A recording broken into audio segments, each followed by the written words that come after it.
femme était en couple avec son copain depuis 3 ans lorsqu'elle a découvert que il avait une relation avec sa meilleure amie. Sauf que elle était enceinte de son copain et du coup sa meilleure amie était également tombée enceinte de lui. Bien évidemment, ça a été la grosse crise lors de la baby shower. C'était la galère dans le sens où elle a fait sa baby shower, sa meilleure amie a fait sa baby shower. Et du coup, comme c'était la crise, elle a dégagé son copain. Et lui, il était partagé entre les deux parce que il s'est fait dégager par sa copine, par elle. Mais il voulait quand même récupérer la relation parce qu'il allait perdre de son enfant. Mais en même temps, comme la meilleure amie a dit que l'enfant était de son petit copain, il voulait aussi être là pour la meilleure amie. Donc elle a fait sa baby shower, la meilleure amie a fait sa baby shower, et elle a été tellement furax qu'elle a même débarqué, volé les cadeaux à la baby shower, foutre la merde, etc.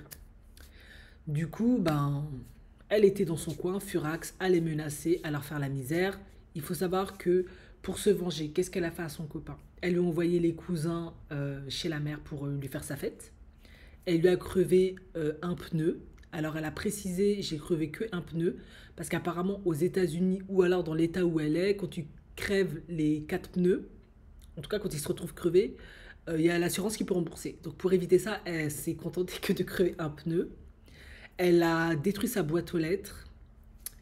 Qu'est-ce qu'elle a fait d'autre? Elle a fait tout un tas de dingueries, vous vous doutez bien. Ensuite, elle lui a fait comprendre, je te reprends plus. Sauf que, qu'est-ce qui s'est passé entre-temps? Parce que vous connaissez certains hommes, hein, ils ne peuvent pas rester seuls.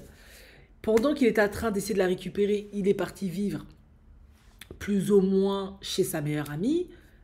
Parce que, vous avez compris, la meilleure amie voulait un peu voler sa vie, sa relation, était jalouse, etc.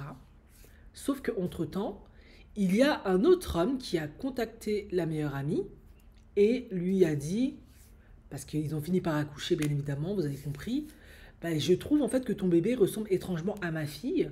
Je me demande si c'est pas plutôt ma fille. Et du coup, là, c'est devenu un gros problème. Parce que le copain, vu qu'il s'est retrouvé papa des 2 enfants, il devait payer des pensions alimentaires. Bon, vous avez aussi compris, la meilleure amie a fait ça aussi pour les pensions alimentaires parce que aux États-Unis, plus tu as des enfants, plus tu as de child support. Et beaucoup de femmes, pas toutes, hein, font ça un peu pour ça.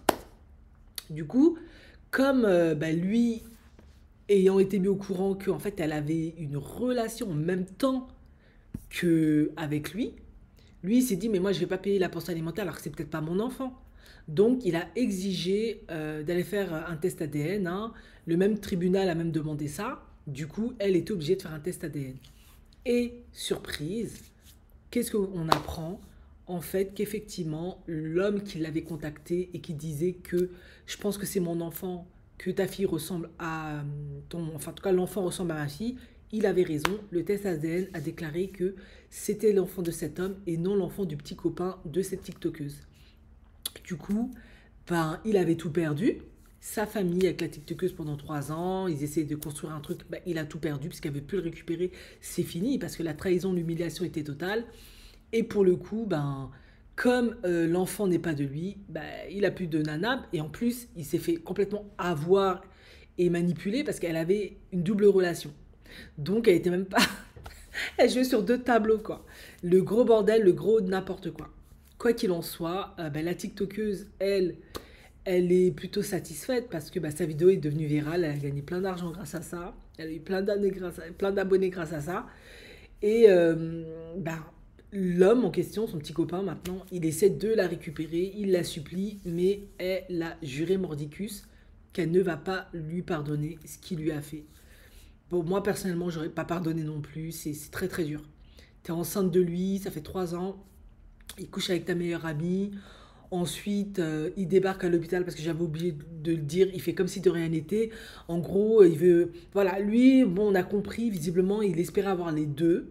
Voilà, pourquoi pas, hein, j'avais déjà expliqué dans une vidéo, ce genre de mécanisme c'est assez incestueux. Bon, moi j'ai une prof de psychologie qui expliquait que parfois les gens font ça parce qu'ils veulent être très très proches. Parce que la meilleure amie, c'était réellement de la jalousie où elle voulait tellement faire partie pleinement de la vie de son ami qu'elle s'est dit, bah, si on partage le même homme et qu'on a des enfants avec le même homme, bah, on sera la même famille. C'est tordu, mais l'esprit humain est parfois très très tordu. Nocé, quoi qu'il en soit, ben voilà, la vie a tranché.